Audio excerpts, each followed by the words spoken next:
Good morning, students. Today we are going to read chapter 15 of Hindi Lit, which is बाघ का ब्याह। किसी जंगल में एक बाघ रहता था। वह जंगल में यहाँ वहाँ घूम रहा था।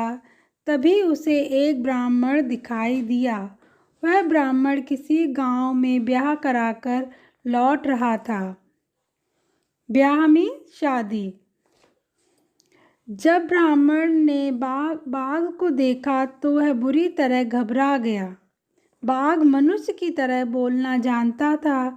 उसने ब्राह्मण से प्यार से कहा, ब्राह्मण देवता, आप कहाँ से आ रहे हैं और कहाँ जा रहे हैं? बाघ के मुख से मनुष्य की बोली सुनकर ब्राह्मण को पहले तो आश्चर्य हुआ, लेकिन फिर वह कुछ संभल कर बोला, मैं पास के गांव में ब्याह कराकर अपने घर जा रहा हूँ। बाघ ब्याह का मतलब नहीं समझ सका। उसने ब्राह्मण से ब्याह का मतलब बताने को कहा।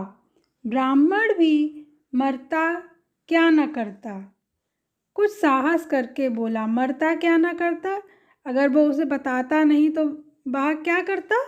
उसको खा लेता, तो वो मर जाता।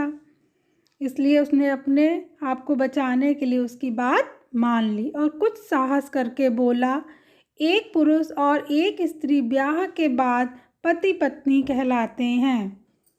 अरे वाह, फिर तो ब्याह करना अच्छा विचार है। ऐसा सोचकर बाघ ब्राह्मण से बोला, मैं भी ब्याह करना चाहता हूँ। क्या आप मेरे लिए एक अच्छी सी जीवन साथी ढूंढ देंगे? बाघ की बात सुनकर ब्राह्मण को आश्चर्य हुआ, लेकिन वह हाँ कहकर तेजी से घर की ओर दौड़ा। ब्राह्मण अभी घर के दरवाजे पर ही पहुंचा था कि उसे पीछे से आवाज़ सुनाई दी, ब्राह्मण देवता, मैं अपने ब्याह के लिए कब आऊं?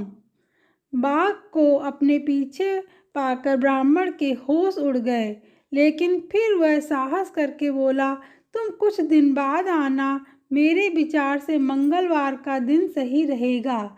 इतना कहकर ब्राह्मण ने घर का दरवाज़ा अंदर से बंद कर लिया। बाघ भी खुशी खुशी लौट गया। मंगलवार का दिन आया और बाघ सुबह सवेरे ब्राह्मण के घर पहुंच गया। ब्राह्मण और ब्राह्मणी घर से बाहर निकलने का साहस न जुटा सके।